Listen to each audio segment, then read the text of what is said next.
don't know why I didn't come. I left you by the house of fun.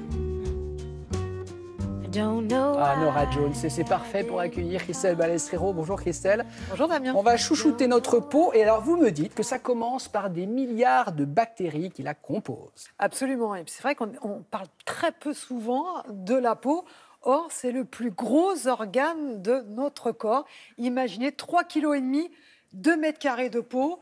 Et c'est vrai qu'on n'en prend pas forcément 2 soin. mètres carrés, on a tous 2 mètres carrés. Ah, c'est peau. grand, hein. 3,5 kg, on porte 3,5 kg de peau. Ah ouais. C'est pour vous dire. Bref, et ce que l'on ignore, eh bien, c'est que cette peau, elle est composée de milliards de bactéries, de virus, de levures, de champignons. Eh bien, si, c'est très important. Non, mais c'est pas justement. C'est important, mais c'est pas glamour, des levures, des champignons. Glamour, Voilà. mais c'est important. C'est tout ce petit monde qui fait que votre peau se porte bien. C'est ce qu'on appelle le microbiome cutané. Et sans un bon microbiome, eh bien, Faites taire votre téléphone. Ah, ça, c'est énorme. Ah, ça, c'est énorme. On l'entend, il paraît qu'on l'a bien entendu. Tu le Voilà. jettes tout de suite. Loïc a une assistance vocale. Il est coupé et donc il comprend pas. Madame, hop, c'était les matins en direct. Revenez tout à l'heure. C'est énorme. Non, mais celle-là, je la garde. Voilà, pardon, Christelle. Donc je reviens sur mes microbiomes, si vous permettez. Oui. Donc en fait, l'idée, c'est qu'il est très important que tout ce petit monde reste en équilibre, parce que sinon, les problèmes de peau se multiplient avec un impact direct sur notre santé. Alors justement, comment prendre soin de notre microbiome cutané? Voici la réponse du professeur Nicolas Dupin.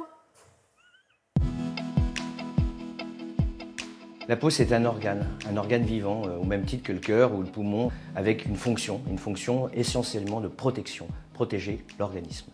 La peau, c'est également un territoire dans lequel on vit avec des milliards d'amis. Ces milliards d'amis, c'est ce qu'on appelle le microbiote cutané. C'est constitué essentiellement de bactéries, des milliards de bactéries. Ces milliards de bactéries, elles sont là aussi pour nous protéger. Elles sont là pour nous protéger notamment contre des agresseurs extérieurs, contre d'autres bactéries qui pourraient être néfastes pour notre peau et également pour notre organisme. Il y a des études maintenant qui montrent que certaines petites protéines de ces bactéries sont capables d'accélérer la cicatrisation. Certaines de ces bactéries sont capables de sécréter ce qu'on appelle des peptides antimicrobiens. C'est pratiquement des antibiotiques qui vont empêcher, par exemple, le mauvais staphylocoque de venir envahir notre peau et donner des furoncles ou d'autres infections. Le microbiote du petit bébé qui naît par voie naturelle, il est recouvert des petites bactéries qu'il y avait à l'intérieur des voies génitales de sa maman. Alors que le microbiote d'un enfant qui naît par césarienne, il va avoir les bactéries de la peau de sa maman au tout début. Et ce microbiote va évoluer pendant toute notre vie jusqu'à l'adolescence. La peau devient grasse et ce gras va modifier également les bactéries qui sont à la surface de la peau. C'est celles qui se nourrissent du gras qui vont survivre. Et globalement, on peut dire que notre microbiote va rester à peu près stable jusqu'à la fin de notre vie. Ce microbiote, il faut le protéger, mais en fait, les études montrent qu'il est relativement stable. Alors, il ne faut pas trop d'antibiotiques, pas trop d'antiseptiques, pas trop de lavage excessif. Il faut juste faire preuve de bon sens. Alors, pour creuser le sujet, Damien, je vous renvoie au livre du professeur Nicolas Dupin, Mon ami la peau, aux éditions Lattès. Et puis, vous savez qu'on vient de vivre des épisodes de pollution. Eh bien, sachez que la pollution attaque les poumons, attaque le cœur, mais aussi notre peau.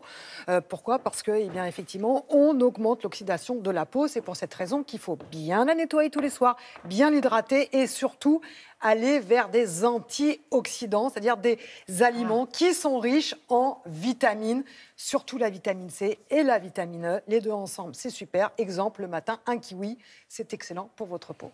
Allez.